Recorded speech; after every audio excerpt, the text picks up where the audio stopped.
নমস্কার প্রিয় ছাত্র ছাত্রী বন্ধু, তোমাদের দিকে তাকিয়ে আমি অনেকটা চেষ্টা করেছি তোমাদের সামনাসামনি এসে একটা চ্যানেলের মাধ্যম দিয়ে কিছু প্রশ্নগুলো আলোচনা করে দেওয়া। উত্তর নিয়ে পরে কথা হবে।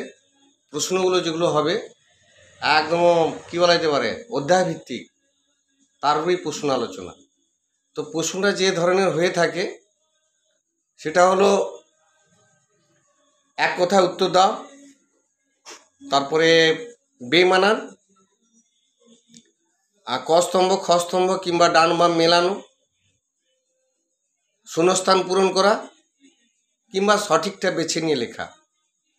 তো যাই হোক, আমি যেটুকু বুঝি বা বোঝাবার চেষ্টা করছি, সোজা সাপটা যদি উত্তরটাই সঠিক জানি, তাতে প্রশ্নকে যে পেছে যে কায়দায় দিক না কেন তোমাদের কাছে কোনো সমস্যাই নয়, কোনো কঠিনই নয়।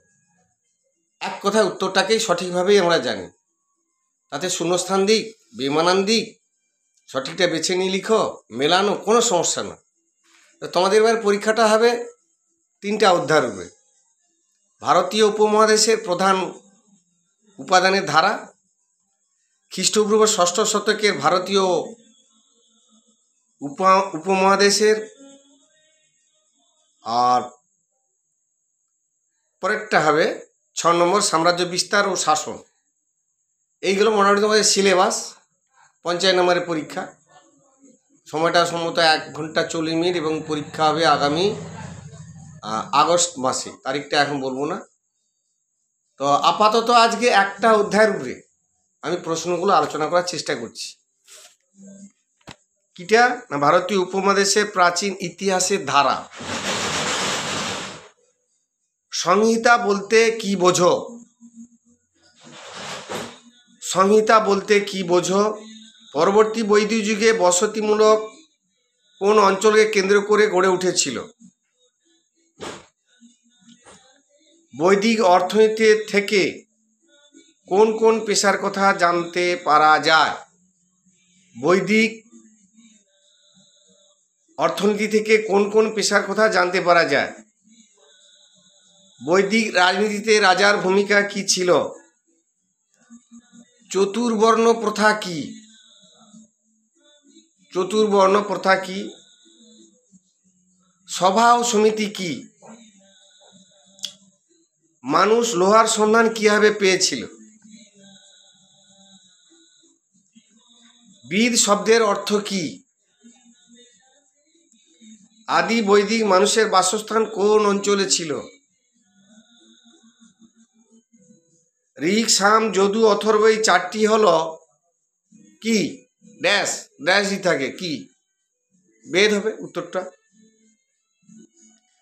ভারতীয় উপমহাদেশে লোহার ব্যবহার শুরু হয় কবে? ঠিক ভুল নির্ণয় করো বলেছিলাম, প্রশ্নটা সোজা সাপটা বলে দিচ্ছি। বৈদিক যুগে সমাজ ছিল পিতৃতান্ত্রিক না মাতৃতান্ত্রিক? অর্থাৎ বৈদিক যুগের সমাজ ব্যবস্থা কী ছিল? উত্তর প্রশ্নটা এইভাবে হতে পারে। বৈদিক সমাজে সবার ওপরে স্থান কাদের ছিল? বর্ণাশ্রম, মনে করো ব্রাহ্মণ, ক্ষত্রিয়, বৈশ্য, শূদ্র। ভরত গোষ্ঠীর রাজা ছিলেন কে? ভরত গোষ্ঠীর রাজা ছিলেন কে? বেদের অপর নাম শ্রুতি কেন? বেদের অপর নাম শ্রুতি কেন? দ্রোণাচার্য কে ছিলেন?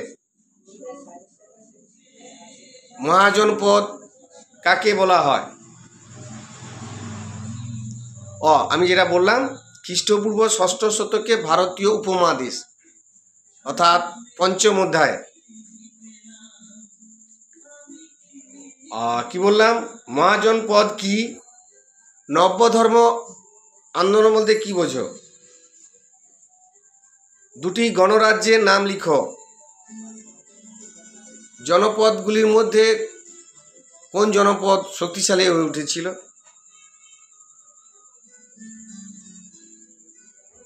গৌতম বুদ্ধ কোথায় জন্মগ্রহণ করেছিলেন?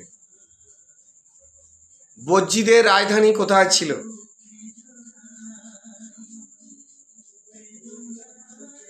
চতুর্ধাম কোন ধর্মের অংশ? চতুর্যাম কোন ধর্মের অংশ? অষ্টাঙ্গিক মার্গ কোন ধর্মের অন্তর্গত?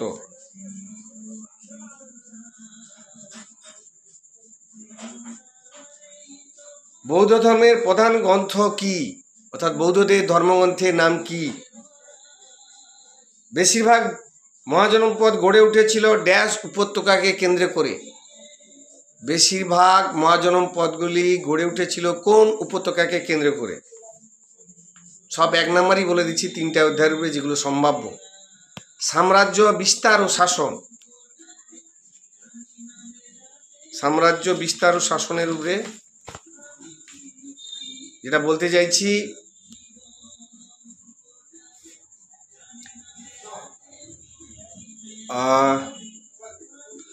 ইন্ডিকা গ্রন্থটি কে রচনা করেছিলেন? অশ্বশাস্ত্র গ্রন্থটি কে রচনা করেছিলেন? কে প্রিয়দর্শী উপাধি গ্রহণ করেছিলেন? সমুদ্রগুপ্ত স্মরণীয় কেন? কনিষ্কের সময়কালে 2টি উল্লেখযোগ্য ঘটনা লেখো। কে সকার উপাধি গ্রহণ করেছিল? কে সকার উপাধি গ্রহণ করেছিল? হর্ষচরিত গ্রন্থটি কার লেখা? হর্ষবর্ধনের রাজধানী কোথায় ছিল? গুপ্ত বংশের শ্রেষ্ঠ রাজা কে ছিলেন? গুপ্ত বংশের শ্রেষ্ঠ রাজা কে ছিলেন? কুষাণ বংশের শ্রেষ্ঠ রাজা কে ছিলেন?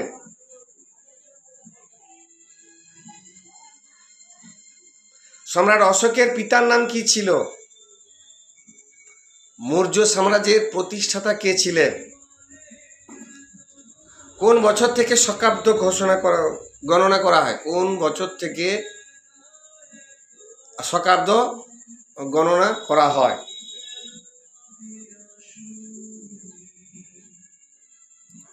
এই মোটামুটি তোমাদের 1 নম্বরের প্রশ্ন। ঘুরিয়ে পিছিয়ে যাই দিক, সোজা সাপটা আমি প্রশ্নগুলো করলাম, তোমরা এইগুলোই প্র্যাকটিস করো।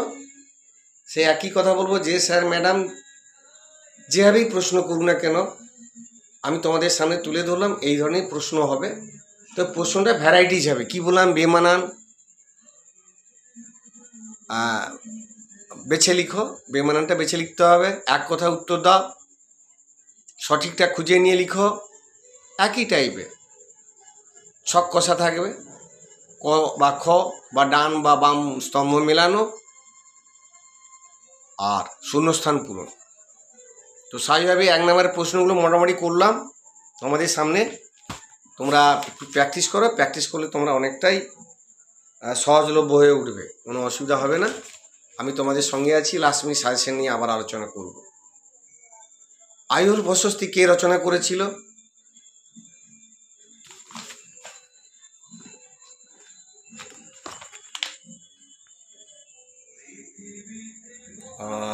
এইগুলো মোটামুটি প্র্যাকটিস করো, করলে পরে তোমাদের কাজে লাগবে, নিঃসন্দেহে তোমরা পারবে।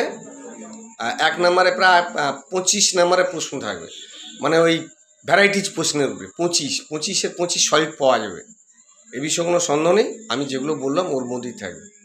ধন্যবাদ, টাটা ছাত্রবন্ধু এবং সাথে অভিভাবক। কাজে লাগলে নিশ্চয়ই আর যে সিস্টেমে আমাকে পাওয়া যায় একটু সেটা দয়া করে আমাকে সহযোগিতা করবেন, এবং এই কাজটা করার ক্ষেত্রে আমাকে আরও অনুপ্রাণিত করুন। আমি আরও বেশি বেশি করে যাতে এইভাবে ভিডিও করে আমাদের শেয়ার করতে পারি। টাটা।